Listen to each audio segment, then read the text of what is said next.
Bismillahirrahmanirrahim. Assalamualaikum warahmatullahi wabarakatuh. Selamat sejahtera. Kita bertemu lagi dalam 21 Ramadan untuk perkongsian topik seterusnya iaitu menulis cadangan untuk penyelidikan akan datang.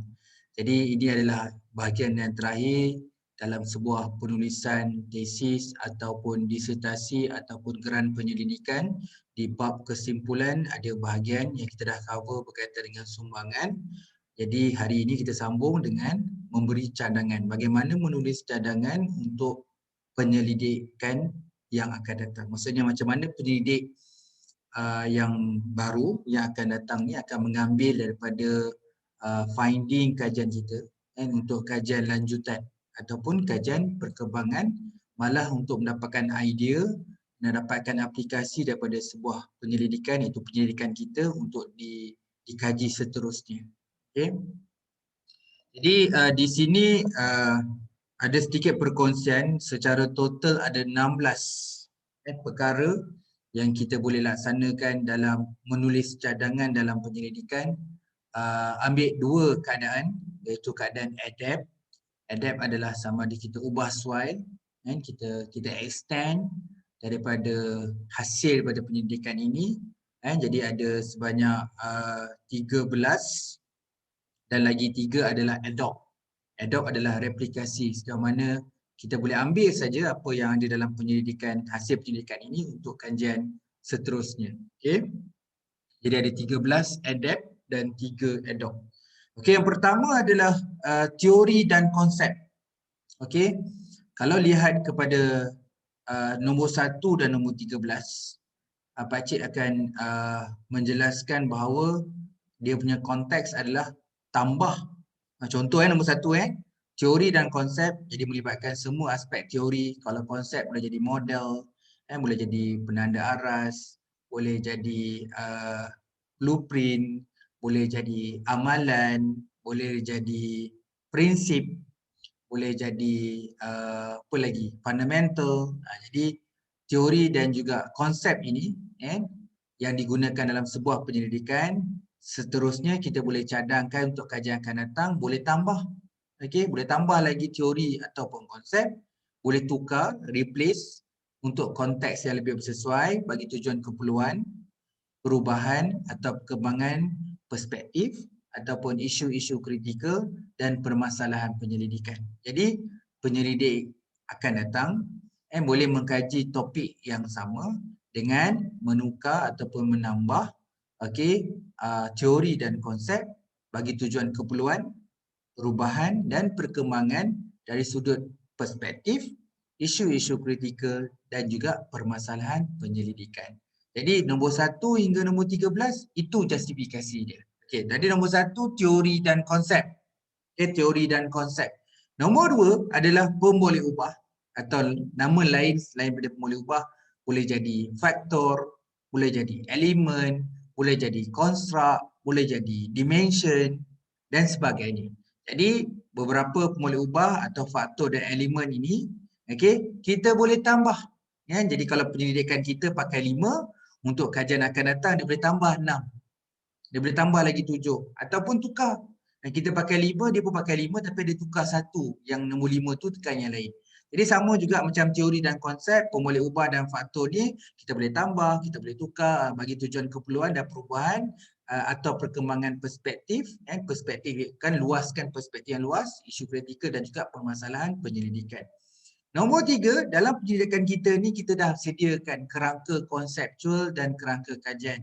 Jadi kajian akan datang, dia nak ubah suai sikit ke, dia nak tambah, dia nak tukar untuk bagi tujuan keperluan penyelidikan dia, perubahan dia, ada perubahan sikit yang dia kena buat ataupun penambahbaikan, ada perkembangan dari sudut perspektif, isu-isu yang kritikal maupun permasalahan penyelidikan. Okey, yang tu poin nombor 1 tadi, teori dan konsep, pemboleh ubah, faktor dan elemen. Kerangka konseptual dan kerangka kajian ni duduk di bahagian bab 2 iaitu literature review. Okey, jom kita tengok apa lagi kita boleh tulis di bahagian cadangan dalam konteks bab seterusnya iaitu bab 3. Iaitu falsafah dan penyelidikan. Kita mula sekali dengan bab metodologi. Yang pertama adalah falsafah penyelidikan. Jadi falsafah penyelidikan contohnya ada positivism, interpretism, pragmatism tadi tu. Okey, sekiranya kajian ini menggunakan satu filosofi, mungkin kita nak tambah satu lagi. Bila kita dah tambah contohnya dah kita yang asal pakai positivism, penyelidikan ni pakai positivism. You nak tambah satu lagi iaitu gunakan interpretism. Jadi bermaksud mungkin kita dah akan menggunakan mixed method nanti.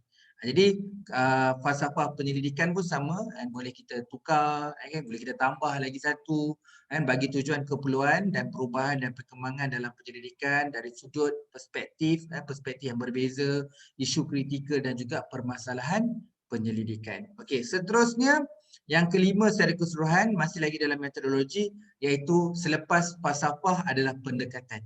Pendekatan penyelidikan yang kita biasa tahu induktif untuk kualitatif, didaktif untuk kuantitatif, abduktif dalam mixed method. Jadi ada yang kita nak tukar, ada yang kita nak tambah pendekatan yang asal. Asal pakai satu mungkin kita nak pakai dua ataupun kita nak tukar. Hari tu pakai induktif, kita nak pakai didaktif. Jadi kalau induktif kuali kita nak tukar pada metod kuanti pula. Jadi kita boleh bincang dalam konteks cadangan dari segi konteks pendekatan penyelidikan. Nak tambah ataupun nak tukar bagi tujuan keperluan ataupun perubahan dan perkembangan dalam penyelidikan dari sudut perspektif isu-isu kritikal malah permasalahan penyelidikan. Seterusnya yang ketiga dalam metodologi atau yang keenam secara keseluruhan adalah pemilihan metodologi. Pemilihan metodologi kita tahu ada tiga iaitu mono method sama ada kuanti dan kuali. Dan sama ada mixed method ataupun multi method kuanti atau multi method kuali. Jadi pemilihan metodologi ini diperlukan. Okey, katakanlah kita pakai mono method kuanti, kita nak cadangkan supaya penyidik akan datang boleh gunakan pemilihan metodologi mono method kuali ataupun mixed method ataupun multi method. Jadi boleh dicadangkan untuk cadangan akan datang, boleh tambah, boleh tukar. Dan pemilihan metodologi bagi tujuan keperluan dan juga perubahan ataupun perkembangan penyelidikan. Dan dalam konteks dalam sebuah penyelidikan itu ada pelbagai perspektif, isu maupun permasalahan. Yang ketujuh adalah strategi penyelidikan. Okey, strategi penyelidikan ni luas. Ini biasa orang cadangkan dalam sebuah penyelidikan. Katakanlah kita gunakan kaedah kuantitatif, kita gunakan survey. Dalam kuantitatif sendiri pun kita boleh cadangkan buat eksperimen. Jadi boleh cadangkan eksperimen. Ataupun kita nak tukar, okey, hari tu kita buat survey ataupun hari tu kita buat case study. Nah, dia cadangkan untuk kajian akan datang boleh ubah strategi penyelidikan, buat action research, buat fenomenologi, etnografi. Macam-macam boleh buat lagi. Okey, jadi boleh cadangkan untuk tambah lagi strategi penyelidikan atau tukar strategi penyelidikan bagi tujuan keperluan perubahan dan perkembangan dalam penyelidikan dan merujuk kepada kita punya isu, perspektif dan permasalahan penyelidikan juga. Jadi yang ketujuh adalah perspektif strategi penyelidikan. Jadi untuk metodologi yang kita dah cover kat sini 4 dari segi falsafah penyelidikan, pendekatan penyelidikan, pemilihan metodologi dan juga strategi penyelidikan. Okey. Kita pergi nombor 8, masih lagi dalam metodologi adalah kaitan dengan masa iaitu ufuk masa ataupun time horizon. Okey, begitu juga dalam penyelidikan kita hari itu, okey, mungkin kita gunakan cross sectional. Cross sectional dalam kuantitatif contohnya dan menggunakan soal sidik. Jadi masa tu tak mengambil masa yang lama. Jadi mungkin untuk kajian akan datang nak ambil masa yang agak lama, agak lebih luas, mungkin kita nak pakai longitudinal. Jadi sebuah penyelidikan kita boleh cadangkan untuk cadangan kajian datang, kita pakai cross sectional, untuk kajian akan datang boleh pakai longitudinal, so dia boleh tukarlah ataupun dia nak tambah. Dia ada dua-dua, dia ada data yang bersifat cross sectional dan juga dia ada juga yang longitudinal bagi tujuan keperluan malah perubahan dan perkembangan dalam sebuah penyelidikan yang mana terdapat pelbagai perspektif, isu dan juga permasalahan penyelidikan. Okey, yang ke-9 adalah teknik penyelidikan ataupun dikenali sebagai instrumen. Yang kita tahu instrumen ni soal selidik, soalan temu bual, observation, pemerhatian dan juga dokumen atau teks. Okey, teknik penyelidikan. Jadi mungkin kajian yang kita laksanakan sekarang ni mungkin menggunakan soal sidik saja. Jadi untuk kajian akan datang boleh extend untuk buat temu bual, pemerhatian dengan senarai semak dan juga teks. Jadi kita boleh cadangkan supaya dia boleh tambah ataupun tukar dia punya teknik penyelidikan ataupun instrumentasi bagi tujuan keperluan dan perubahan dan perkembangan penyelidikan malah untuk kesesuaian dalam perspektif penyelidikan isu yang kritikal malah pada permasalahan penyelidikan. Okay, yang ke-10 adalah kaitan dengan populasi dan persampalan. Kan kita pun bila kita collect data, kalau kita gunakan kaedah secara rawak atau secara kebarangkalian, kita ada rawak mudah, rawak strata, rawak kluster dan rawak sistematik. Okey, jadi kita ada kaedah, ada 4 itu. Jadi hari itu kita gunakan kaedah rawak mudah. Mungkin dicadangkan kepada kajian akan datang supaya boleh gunakan kaedah strata ataupun kluster ataupun sistematik. Malah kalau kita guna bukan kebarangkalian, kita ada purposive, kita ada kota, kita ada snowball, kita ada sukarela dan kita ada apa satu lagi, kita ada lupa dah, kan. Jadi katakanlah kajian yang sekarang ni guna purposive, guna purposive. Jadi kita boleh cadangkan untuk kajian akan datang, boleh juga boleh menambah ataupun mengubah populasi ataupun persampalan dengan menggunakan hari tu purposive, kita gunakan snowball ke, and gunakan convenience ke, mudah, ataupun gunakan kota ataupun gunakan kaedah volunteer.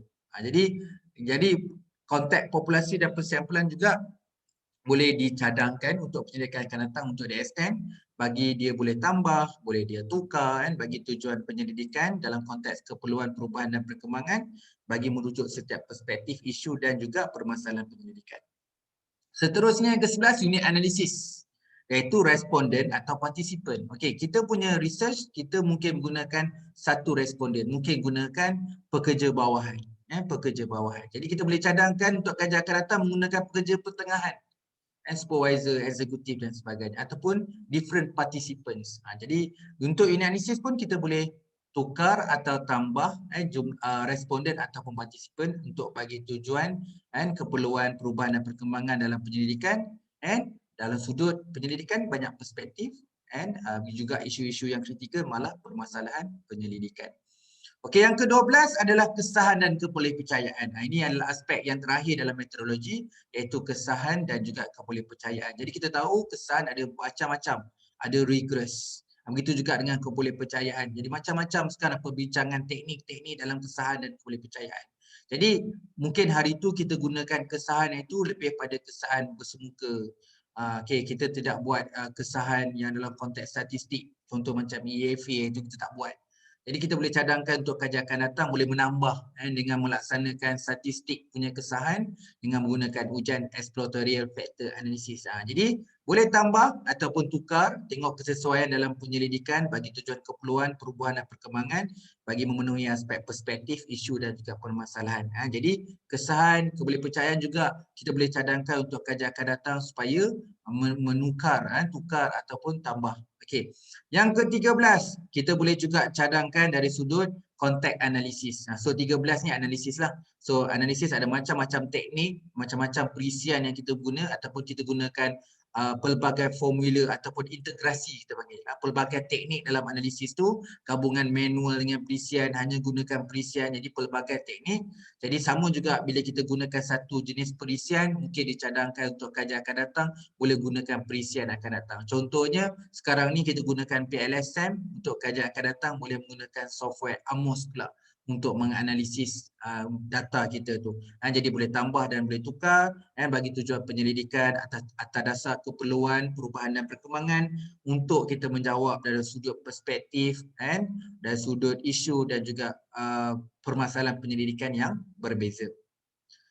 Okey, kita dah cover 13 yang adapt. Jadi maksudnya kita boleh tambah dan boleh kita tukar. Okey, ada juga dalam penyelidikan, sebuah penyelidikan kita melakukan replikasi research ataupun adopt. Di sini Pak Cik nak kongsikan 3 perkara. Okey, yang pertama dari sudut reka bentuk. Kita tahu dalam sebuah penyelidikan, research design atau reka bentuk penyelidikan ni, kita mampu untuk menghasilkan satu reka bentuk penyelidikan yang baru, research design yang baru, ataupun kita ubah suai, kita adapt. Yang mana yang kita adapt dan yang dapat keluarkan baru tu, kita berhak untuk kita dapat protection untuk harta intelek, untuk dapatkan copyright contohnya. Okey, jadi bila kita dalam sebuah penyelidikan dapat mereka bentuk design yang baru ataupun yang adapt, ianya boleh diguna pakai oleh penyidik akan datang pula. Jadi kajian akan datang boleh guna balik research design kita ni untuk replicate. Dia boleh adopt, dia boleh ambil je research design kita untuk penyelidikan yang lain. yang akan datang. Yang lain tu merujuk pada akan datang. Mungkin dia cuma tukar lokasi penyelidikan atau latar belakang yang berbeza. Jadi dia kajian kita di Malaysia, orang Indonesia ambil balik research design balik, so dia dah study pula kat Indonesia. Mungkin different lokasi ataupun latar belakang. Itu nombor satu. Reka bentuk penyelidikan boleh direplicate. Yang kedua adalah dari segi teori. Okey, orang buat research ni macam orang kualitatif menggunakan grounded teori dapat menghasilkan satu teori baru dan dapat menghasilkan model baru, dapat menghasilkan kerangka baru. Jadi kerangka yang baru yang ataupun adaptasi yang kita ubah suai ni, yang kita extend model, teori dan kerangka ni juga boleh direplicate, boleh diadopt, dia boleh ambil. Jadi kajian akan datang boleh ambil je kita punya teori, kita punya model dan kerangka untuk dijadikan dalam kajian dia. Sama ada dia nak buat kajian di lokasi yang berbeza atau merujuk latar belakang yang berbeza. Yang ketiga, yang terakhir adalah kita punya instrumen. Soal selidik, soalan interview, kita punya checklist senarai semak untuk observation boleh diguna balik. Kadang-kadang ditukarkan dari segi translation. Kita buat bahasa Melayu, dia translate dalam bahasa Inggeris, bahasa Thailand dan bahasa sebagainya. Atau kalau kita tulis dalam bahasa English, orang akan translate dalam bahasa yang lain juga. Jadi dalam kes ni, dia orang boleh gunakan bahasa yang sama atau gunakan bahasa translation. Malah yang lebih penting, dia boleh guna balik soal sidik kita, soalan interview dan senarai semak dalam observation untuk dia adopt. Dia ambil saja adopt, dia tak buat ubah suai pun. Dia adopt, dia replicate untuk dia buat mengkaji di tempat lain pula. Jadi untuk kajian untuk replicate, ambil dan adopt, ambil saja. Untuk kegunaan penyelidikan di tempat yang lain, boleh digunakan dalam sudut reka bentuk, dari segi kita punya teori, model dan kerangka, dan juga kita punya instrumen, soal sidik, interview punya soalan temu bual, dan juga checklist senarai semak bagi observation. Jadi banyak ni, ada 16 perkara yang kita boleh cadangkan dalam bahagian kesimpulan. Jangan kedekut nak bagi cadangan. Bagi sikit jariah kita untuk bagi pelbagai cadangan. Ada 16 idea nak tulis cadangan. Okey. Di sini Pakcik nak simpulkan kenapa penting seorang penyelidik dalam research grant, dalam tesis, disertasi, malah dalam kertas projek pun penting untuk kita tuliskan cadangan. Okey, ni statement Pakcik ada 2 perkara. Berilah cadangan penyelidikan ini, 16 perkara ini dengan kejelasan yang baik. Apa maksud kejelasan yang baik? Contoh, kita cadang untuk tambah pemboleh ubah.